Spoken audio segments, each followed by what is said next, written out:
¿Cómo están, amigos? Buenas noches. Vamos a iniciar la sesión del día de hoy, recordando los temas que hemos visto hasta el momento.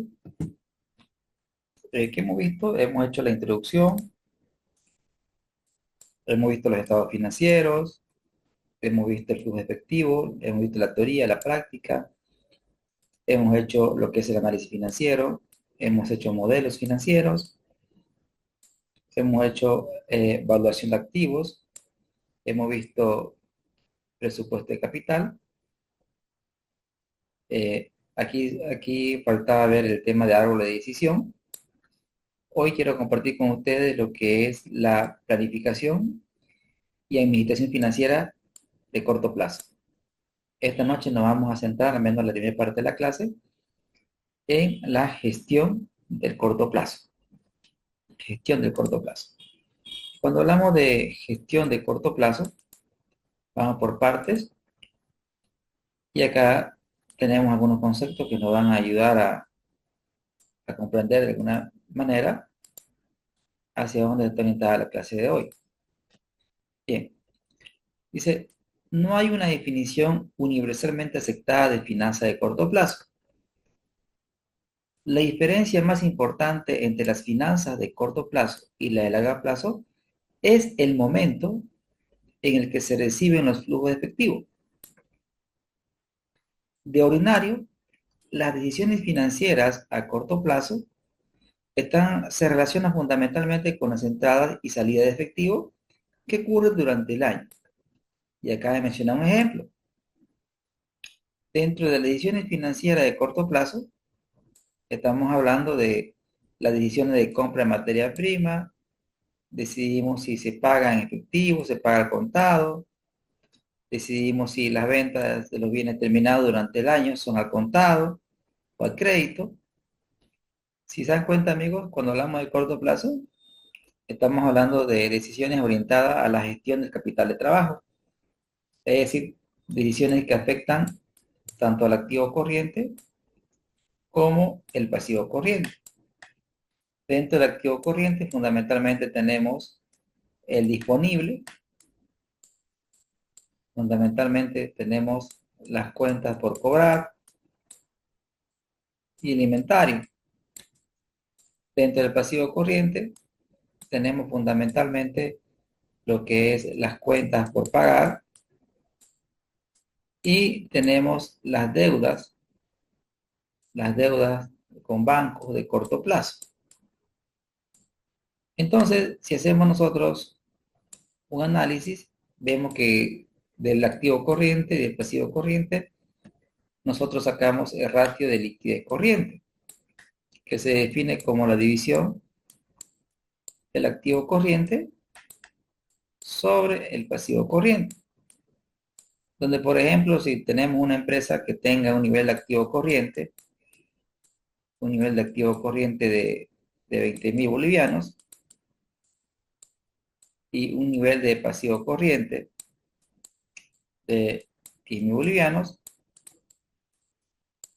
y a nosotros nos solicitan que calculemos la liquidez corriente. La liquidez corriente sería la división entre el activo corriente y el pasivo corriente, es decir, 20.000 bolivianos sobre 10.000 bolivianos. Es decir, amigos, que nuestra liquidez corriente es de dos veces. Dos veces. Si nosotros hacemos la interpretación de este ratio, claramente sabemos que debajo de este 2 está la unidad. Y decimos que por cada boliviano que esta empresa debe en el corto plazo, dispone de 2 bolivianos para hacer frente a sus obligaciones inmediatas con su activo corriente. Entonces podemos concluir que es una empresa líquida. ¿Por qué es líquida? Porque repasemos a ver el concepto anterior. ¿Qué dice? Son, lo voy a marcar porque dice que las decisiones, las decisiones financieras de corto plazo se relacionan con las entradas y salidas de efectivo que ocurren dentro del año. Ah, perfecto. Revisemos el concepto del activo corriente. el activo corriente está integrado por todo lo que es dinero o se va a convertir en dinero en un periodo de tiempo menor a un año.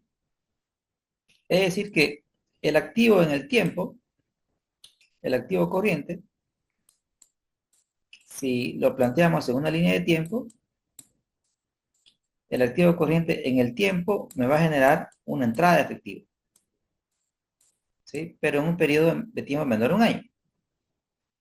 Como dice entrada y salida de efectivo, tenemos también nosotros el pasivo corriente, y el pasivo corriente en el tiempo, nos va a generar una salida de efectivo. Porque van a ser salidas de efectivo que se van a dar en un periodo de tiempo menor a un año. Entonces, cuando hablamos nosotros de las decisiones o de las finanzas de corto plazo, están fundamentalmente asociadas a la gestión del activo corriente y del pasivo corriente. Ahora, de que si una empresa tiene una liquidez corriente 2 veces, decimos que la empresa es líquida. Pero sin embargo, recordemos el principio del balance. Tanto el activo corriente como el pasivo corriente son los saldos, son saldos. Por lo tanto, esta es una métrica que nos indica cuánto tengo de activo para afrontar mis pasivos. Es cuánto, pero no me dice cuándo. Es decir, cuando nosotros analizamos la liquidez, es interesante responder a las dos preguntas, el cuándo y el cuánto. La liquidez corriente me dice cuánto tengo, pero no me dice cuándo qué, cuándo va a ocurrir el ingreso, ni tampoco me dice cuándo va a ocurrir el egreso. Para eso requiero hacer otro análisis, como es, por ejemplo, el hecho de elaborar un presupuesto de capital de corto plazo, o más conocido como presupuesto de tesorería o presupuesto de caja, o presupuesto o plan financiero a corto plazo, de gestión de tesorería. Entonces, fíjese usted que básicamente la finanza de corto plazo está orientada a la gestión del capital de trabajo, lo que es el activo corriente y el pasivo corriente. Ahora, en contraste, cuando nosotros hablamos de las finanzas, miren ustedes aquí, en contraste, dice, se toman decisiones financieras a largo plazo cuando la empresa compra una maquinaria que reducirá sus costos de operación en los siguientes 5 años, por ejemplo, me menciona. Es decir, que las decisiones de largo plazo están orientadas fundamentalmente a la compra de activos no corrientes, cuyo impacto fundamental se da en largo plazo, ¿sí? Fundamentalmente en largo plazo. Por ejemplo, si una empresa, amigos, opta por una decisión, por ejemplo, de ampliación. Eh, por ejemplo, en la actualidad, la empresa tiene cierto tamaño, tiene cierto tamaño y pretende aumentar la capacidad, es decir, planea duplicar el tamaño, o sea, planea duplicar el tamaño. Entonces, ¿qué es lo que implica eso en términos técnicos? Si acá tenía una capacidad máxima de, de producción, aquí va a tener otra capacidad máxima de producción. Pero ¿qué sucede?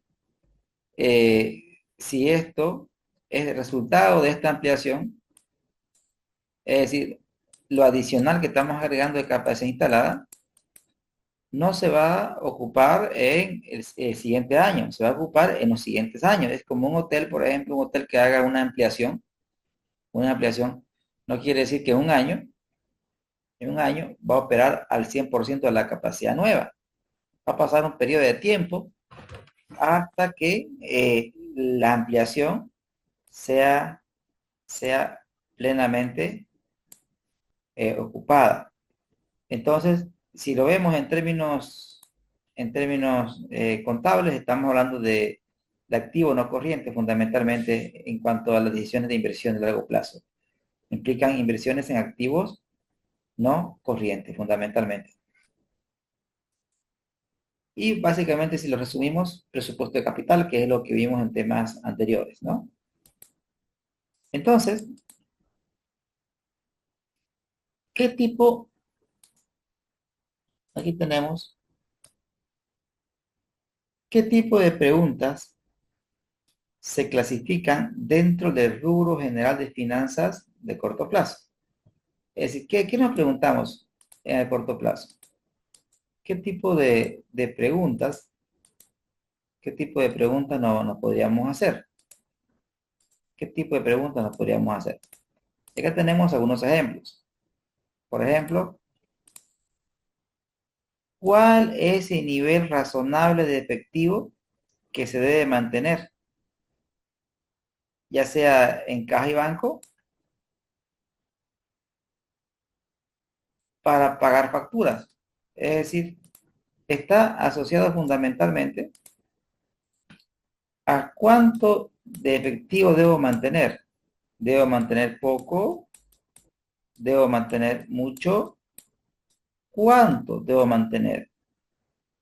Porque si, si mantenemos poco efectivo disponible, podríamos tener problemas de cese de pagos. Pero si tenemos mucho efectivo, estaremos entrando en un elevado costo de oportunidad, porque ese dinero debería estar invertido en un activo que genere una mayor rentabilidad que en sí mismo el efectivo. Entonces, el de determinar el nivel óptimo de efectivo es una de las acciones fundamentales de corto plazo. Otras decisiones importantes de corto plazo, estamos hablando de cuánto, cuánto debe endeudarse la empresa a corto plazo. ¿Cuánto debe endeudarse la empresa a corto plazo?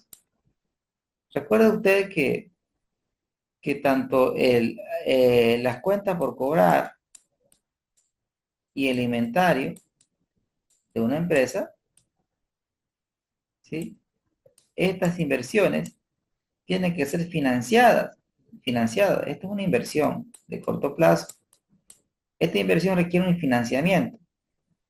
Parte del financiamiento de mis inversiones de corto plazo es mis cuentas por pagar, ¿sí? Es mis cuentas por pagar. Mis cuentas por pagar financian mis activos corrientes. Pero muchas veces no es suficiente las cuentas por pagar, es decir, apalancarme con el proveedor. Y ahí acudimos a financiera, deuda financiera, deuda financiera de corto plazo para apalancar mis inversiones de corto plazo. Pero, ¿cuánto? ¿Cuánto me debo endeudar? Esa es una pregunta que se responde en la finanza de corto plazo. ¿Qué tipo de estrategia de financiamiento voy a optar? ¿Una estrategia agresiva? ¿Una estrategia moderada? ¿O una estrategia conservadora? También otra pregunta relevante es ¿cuánto de crédito debo otorgar a mis clientes? Por ejemplo, eh, ¿cuánto debe ser mi periodo promedio de cobro? Entonces, la lógica es, si extiendo mi política de cobro, probablemente incentive las ventas. Pero sin embargo, voy a incentivar ventas, pero voy a afectar a mi flujo efectivo operativo, ¿sí? Voy a afectar a mi flujo efectivo operativo porque si aumenta el periodo de los medios de cobro, quiere decir que estoy dando muchas ventas al crédito, ¿no es cierto? Y puede ser que mi flujo efectivo operativo se deteriore. Entonces tengo que hacer ese análisis, ¿no? Tengo que hacer ese análisis. Es decir, el impacto de flexibilizar la política de crédito, pero el impacto no solamente en la venta, que es lo bonito, es decir, si flexibilizo la política de crédito, quizá venda más. Hasta ahí estamos bien, pero también tengo que ver qué pasa con mi flujo. cuál es el impacto de la flexibilización de la política de crédito en el flujo de caja. Ahora, por ejemplo, eh, una de las lógicas centrales es la relación que existe en el efectivo con las demás cuentas del balance. Recuerde usted que el balance, por definición contable, es el activo igual a que al pasivo más el capital. Y esta ecuación es una versión extendida porque si al activo lo descomponemos en activo corriente más el activo no corriente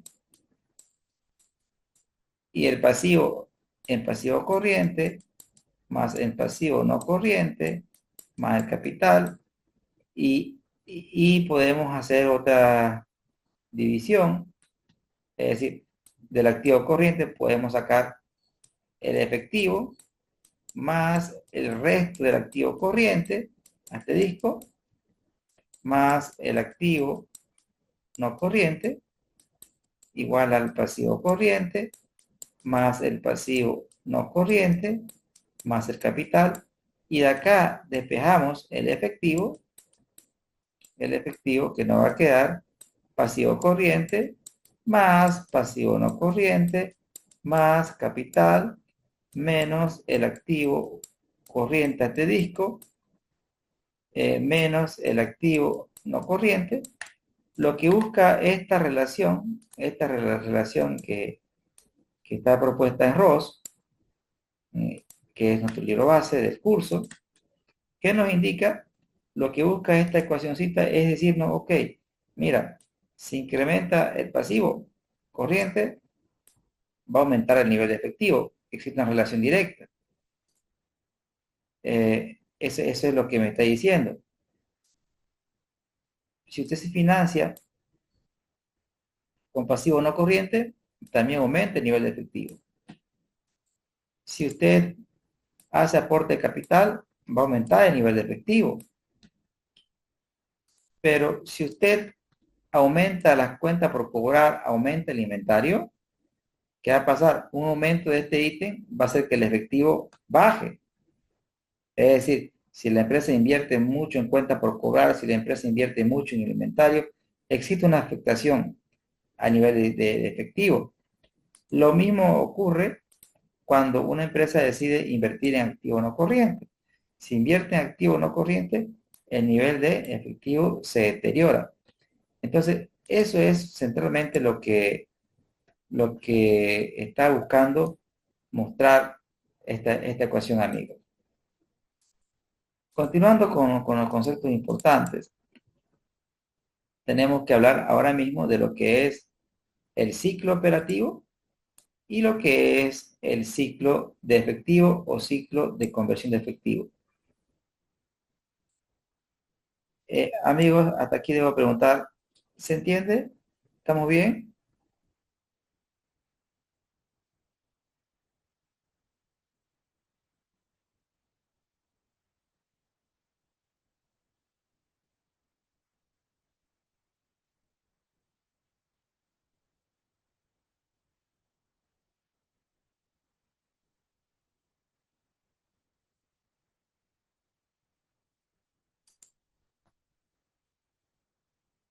Gracias, Víctor. Gracias, Hugo. Genial.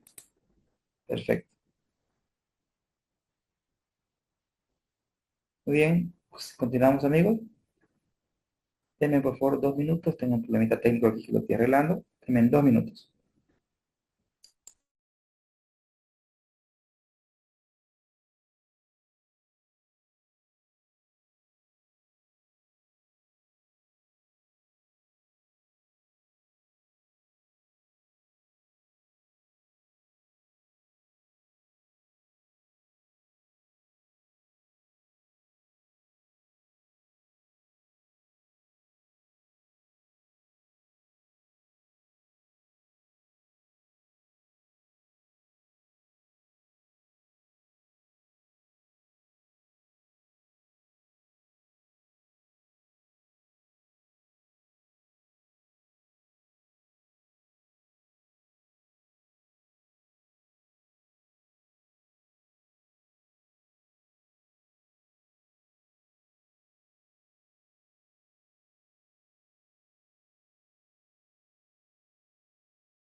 Gracias, amigos. Bien, entonces, eh, volviendo a explicar el ejemplo, vamos por parte, como dice el ecualizador, amigos. Veámoslo de un punto de vista gráfico. Cuando nosotros hablamos del ciclo operativo y el ciclo de efectivo o ciclo de conversión de efectivo, veámoslo en una línea de tiempo.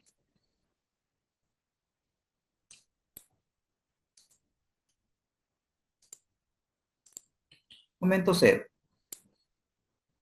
Vamos a asumir que una empresa que se dedica a una actividad comercial, compra y venta, tiene un periodo promedio de inventario de 30 días. Es decir, que 30 días tenemos nosotros para rotar esta mercadería. Y vamos a asumir que esta mercadería la vendemos a crédito. Es decir, que tenemos nosotros un periodo promedio de cobro, un periodo promedio de cobro, vamos a asumir de 45 días. Entonces, recuerden que hasta aquí tenemos 30, entonces hasta aquí tendríamos 30 más 45. Estamos hablando de ¿cuánto?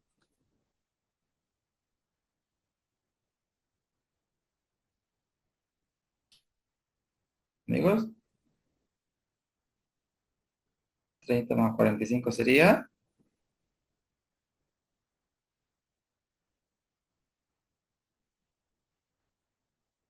Perfecto, claro, ¿no? 75, gracias, Víctor. Entonces, ¿qué quiere decir? Que transcurre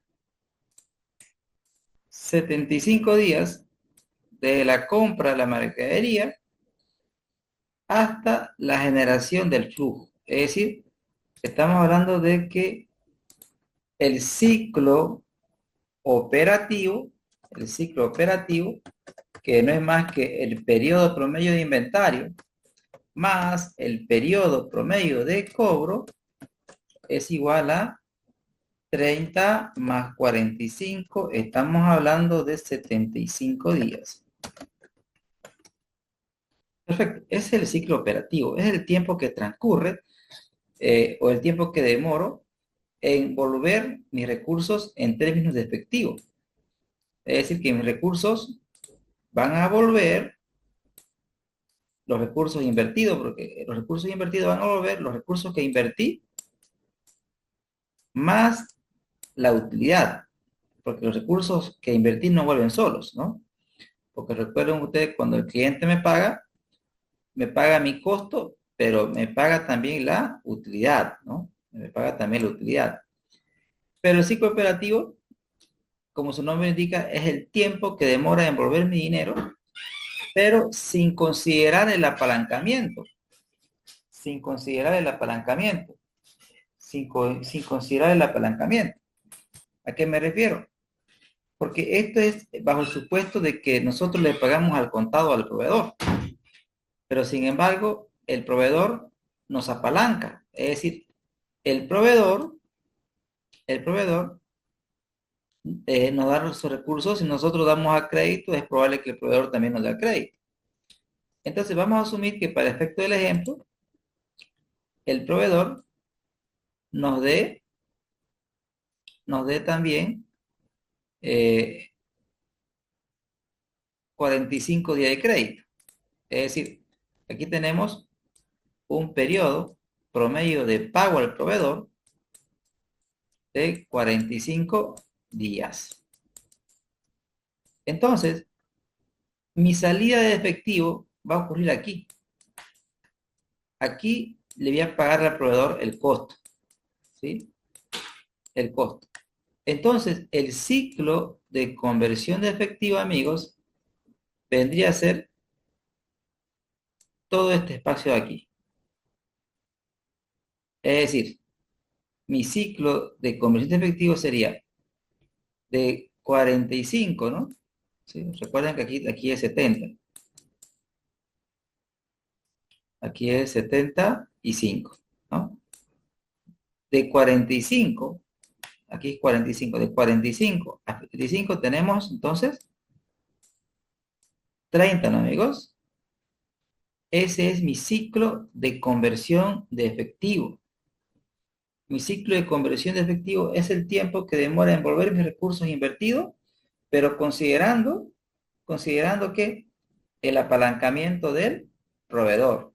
Aquí estamos considerando el apalancamiento del proveedor. Algunos dicen que el ciclo operativo es el tiempo que permanece inmovilizado mis recursos. Entonces, si mi ciclo operativo es 25 días, mis recursos permanecen inmovilizados 75 días. Y el ciclo de conversión de efectivo es el tiempo que demora en volver a la empresa los recursos invertidos, porque el recurso que invertí, ¿qué es? Es lo que le voy a pagar al proveedor.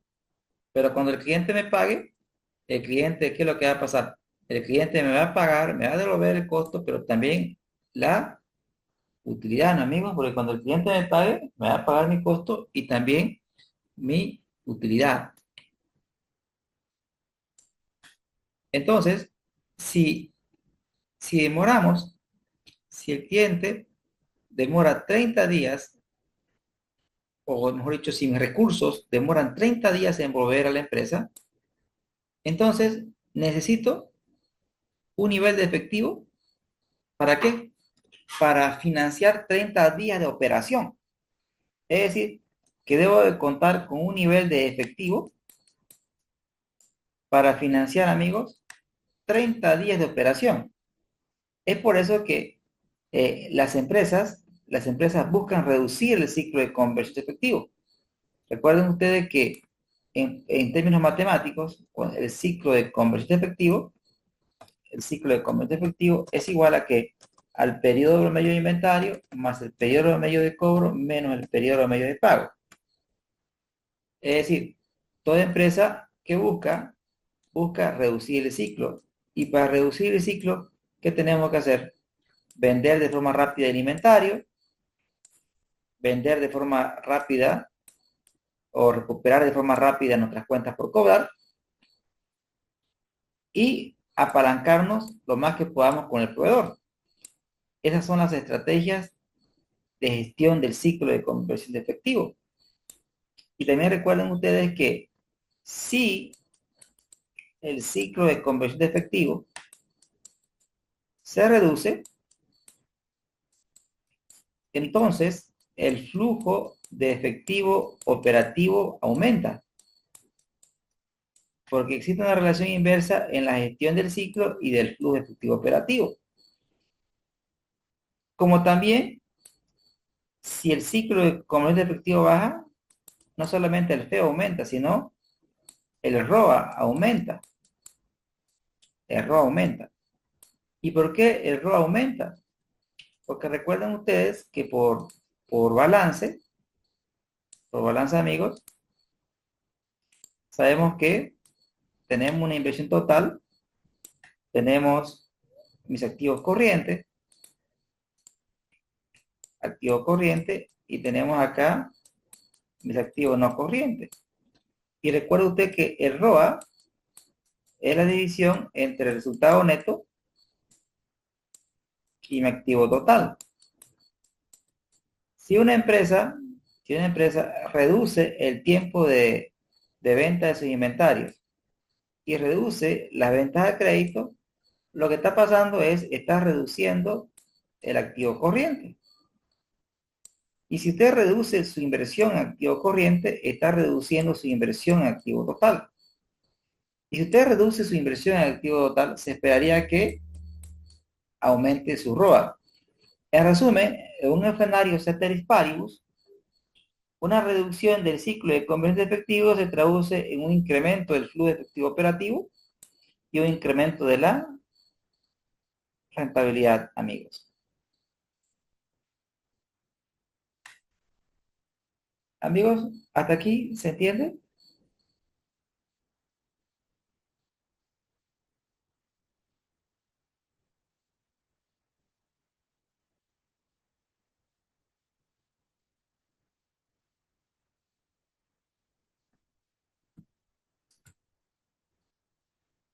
Excelente. Gracias, Irene. Perfecto, muy bien. Genial, gracias, amigos. Ahora, continuando con la explicación,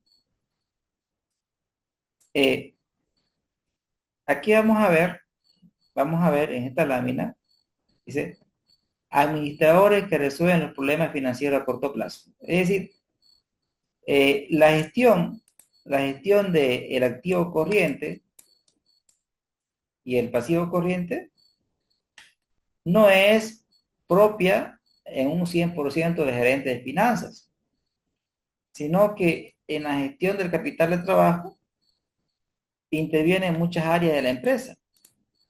Entonces, en esta lámina, ¿sí?, extraída de nuestro libro base de Ross, aquí él nos menciona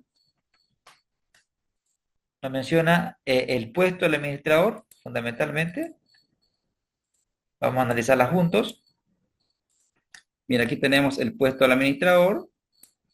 Aquí tenemos las tareas eh, que se desempeña y la influencia en activos y pasivos de corto plazo. Por ejemplo, el gerente de caja o gerente de tesorería se encarga de la gestión de las cuentas por cobrar, la estructura, los desembolsos, inversiones a corto plazo, financiamientos a corto plazo, interactúa con los bancos. Entonces, el gerente de caja o gerente de tesorería gestiona el efectivo, los títulos valores y los préstamos a corto plazo. El gerente de crédito, en el caso de una empresa comercial, se encarga de la supervisión y control de las cuentas por cobrar.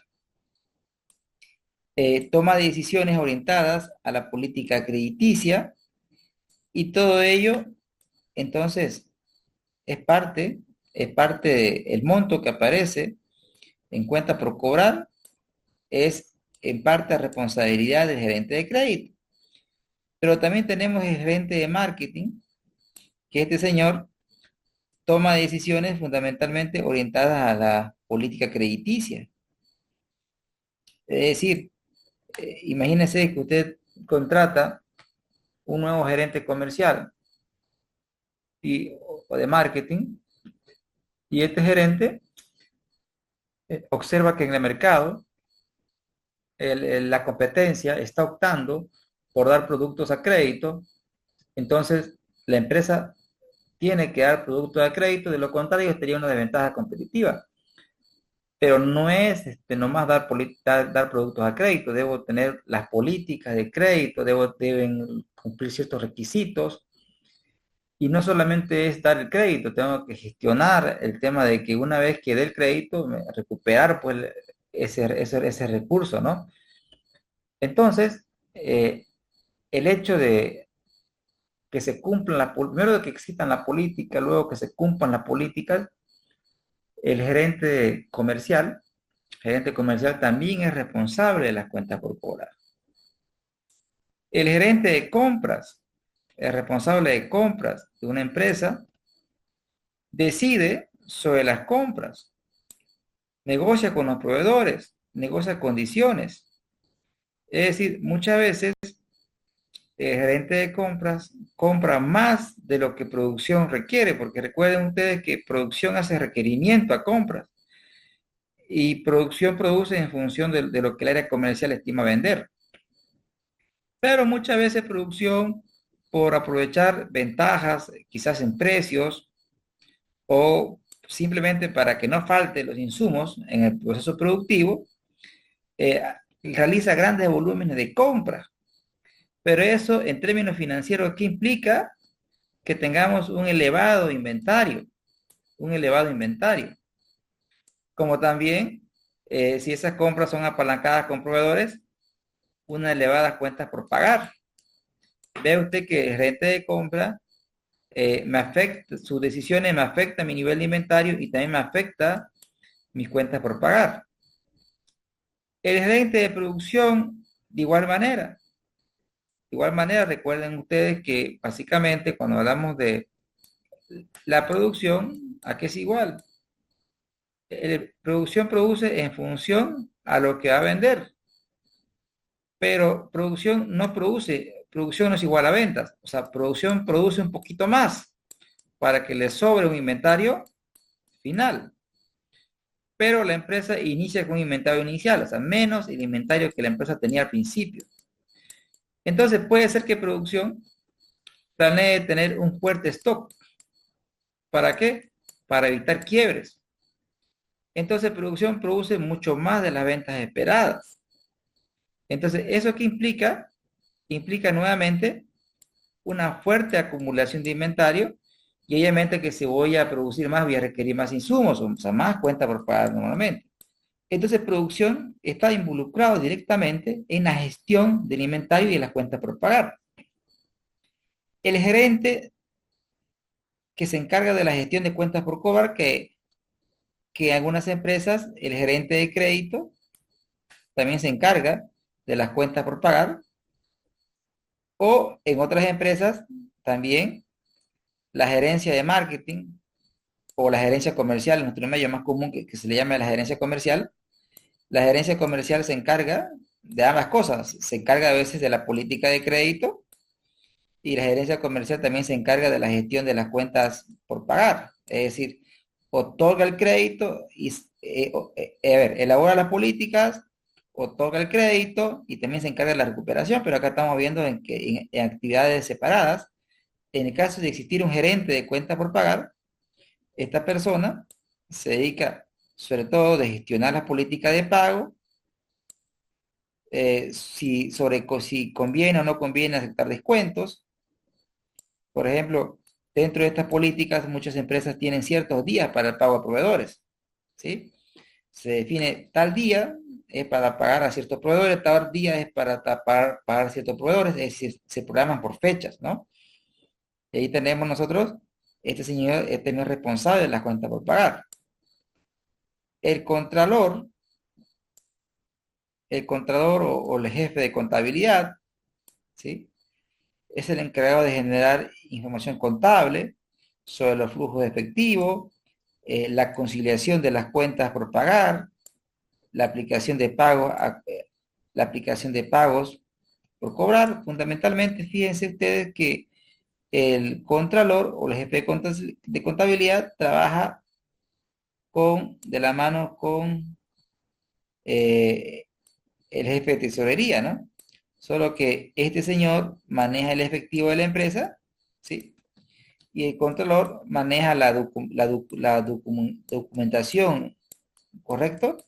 Porque no puede estar por un tema de control interno, no puede una persona manejar tanto el efectivo como los documentos, ¿no es cierto?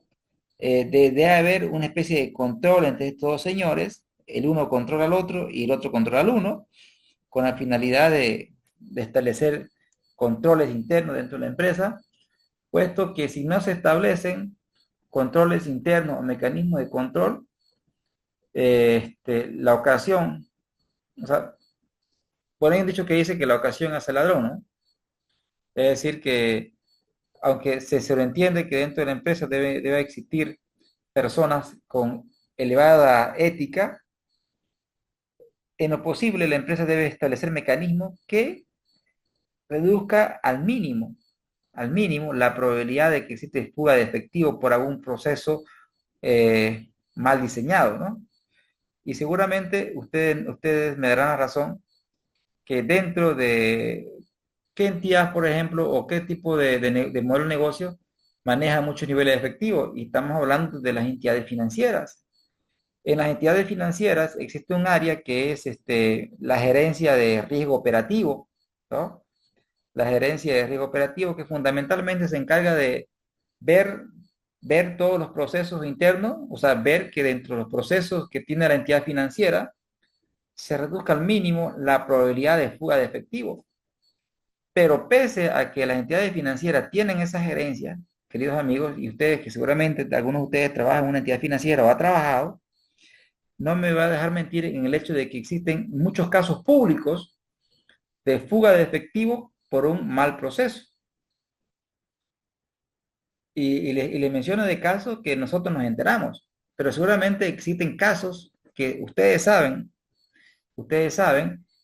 que yo también puedo dar fe de eso, de que son casos muy internos que no se hacen públicos, ¿no? Que la entidad lo resuelve internamente, ¿no? Porque obviamente que no es un buen marketing para una entidad financiera decir, mira que tal jefe de agencia se llevó tanta cantidad de dinero o tal cajero hacía estas operaciones, le retiraba dinero a los clientes poco a poco, o tal cajero jugaba con el tipo de cambio. Fíjese que son cuestiones ligadas a procesos, ¿no? Por eso el tema del control interno, desde el punto de vista contable, es algo fundamental en cualquier empresa. Bien, amigos, eso, eso en cuanto a teoría, un punto más teórico, y todo lo que hemos hablado en términos teóricos lo vamos a aterrizar con la parte práctica de la clase. ¿Listo, amigos? Toda teoría tiene que estar acompañada de su práctica. Bien, una herramienta importante que me dice, a ver, recordemos, la liquidez corriente, que se define como la división del activo corriente, es decir, liquidez corriente se define como la división entre el activo corriente y el pasivo corriente. Esto me dice cuánto, pero el presupuesto de efectivo me dice cuándo, es decir, cuándo va a ocurrir mi ingreso y cuándo va a ocurrir mi egreso. Veamos a ver lo que nos menciona. Veamos a ver lo que nos menciona en Ross en su libro, Finanzas Corporativas, dice que el presupuesto de efectivo es una herramienta primordial en la planeación financiera a corto plazo. Dice, permite al administrador financiero identificar las necesidades y las oportunidades financieras a corto plazo. Además, le indica la necesidad de contratar préstamos a corto plazo. Es una forma de identificar la brecha entre flujo de efectivo en el diagrama de tiempo del flujo de efectivo. La idea del presupuesto de efectivo es simple. Registrar las estimaciones de ingreso y egreso de efectivo.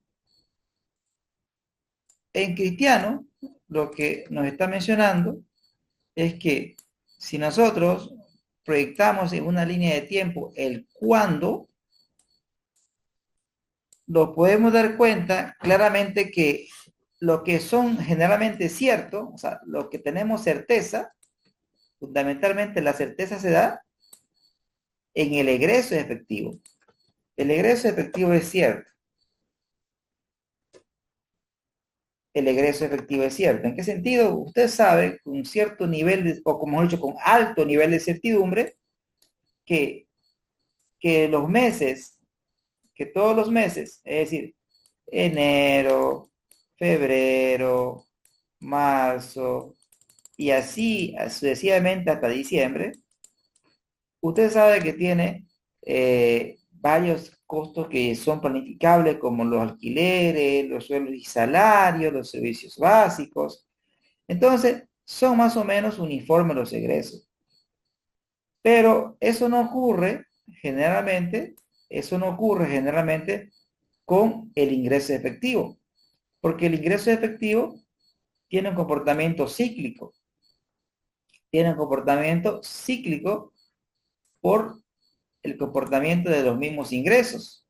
Es decir, que los ingresos tienen un comportamiento cíclico. Entonces, en muchas ocasiones, el ingreso va a estar por encima del egreso, como lo que estoy marcando ahora mismo. Vea que el ingreso va a estar por encima del egreso. Entonces, en este punto quiere decir que la empresa tiene un excedente de efectivo. Y si tiene un excedente de efectivo, la decisión es inversión. Hay que invertir. Hay que invertir esos recursos en títulos de valores de corto plazo. ¿Sí? En nuestro medio es muy común ver que dentro de los estados financieros, ustedes se recordarán que tenemos la cuenta disponible. tenemos el disponible, pero amigos, debajo del disponible aparece otra cuenta que es inversiones temporarias, inversiones de corto plazo. Es decir, las empresas cuando tienen exceso de efectivo, ¿qué hacen? Migran ese efectivo a inversiones temporarias, como por ejemplo pueden invertir en depósitos a plazo fijo, a corto plazo, que es un instrumento de renta fija, es un instrumento de bajo riesgo, ¿no? Entonces los gerentes de tesorería, que son cautos, bien cautos, invierten. Ya otro tipo de empresas son más sofisticadas e invierten en activos o en administradora de fondos de inversión en el exterior, fundamentalmente en Estados Unidos. Correcto, tal cual, una SAFI, tal cual, ¿no? Puede ser en la SAFI como lo dice Irene, ¿no es cierto? Tal cual, pero en otros países, ¿no? En fondos de inversión que administran los recursos y me dan cierto rango de rentabilidad con bajo nivel de riesgo, ¿no? Entonces, es espectacular cuando los ingresos sobrepasan, porque qué mejor es pensar en qué invertir el excedente, ¿no? Eso es espectacular. Lo triste es esto, cuando el egreso, cuando el egreso es superior que el ingreso, ¿no? En este caso, la empresa tiene que planear y pensar en tomar decisiones de índole de financiamiento, ¿sí? Entonces, financiamiento fundamentalmente, amigos, de corto plazo. Porque hay un tema acá. Recuerden que estamos hablando de la gestión del activo corriente versus la gestión de, bueno, no versus, gestión de ICEA, ¿no? Activo corriente y pasivo corriente. Entonces, la lógica central es el calce de plazos. Cuando hablo de calce de plazos, quiere decir que, por ejemplo, si tengo un inventario y quiero financiar un inventario que está dentro de mi activo corriente, mi inventario lo voy a financiar pues con una línea de crédito fundamentalmente. No tiene sentido financiar el inventario con un crédito a 5 años, porque en el tema del calce de plazo, quiere decir que el financiamiento tiene que tener un plazo similar a la vida del activo o en el caso del inventario a la rotación del activo. Por ejemplo, si me compro un vehículo para la empresa, el crédito pues no va a ser pues a 6 meses, ¿no? Si la vida productiva del vehículo es 5 años, es decir, durante 5 años ese vehículo va a estar generando flujos, pues el crédito tiene que estar a 5 años. Entonces, si voy a sacar un crédito para construcción, fíjese que los créditos, la vida útil de un edificio, contablemente es 40 años, lo cual no quiere decir que el crédito sea 40 años, ¿no? Pero sí, lo que quiero decir que el crédito tiene que ser de largo plazo. Es decir, inversión en activo no corriente con crédito a largo plazo y inversión en activo corriente con crédito a corto plazo. Eso es lo que me dice la lógica de calce de plazos. Entonces, amigo, con esto termino lo que es la teoría y les planteo unos 15 minutos de break para desarrollar la parte práctica de la parte conceptual que acabo de exponerles. Regresamos, amigo, por favor, en 15 minutos.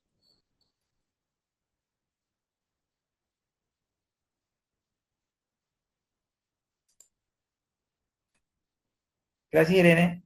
Regresamos, amigos. Gracias.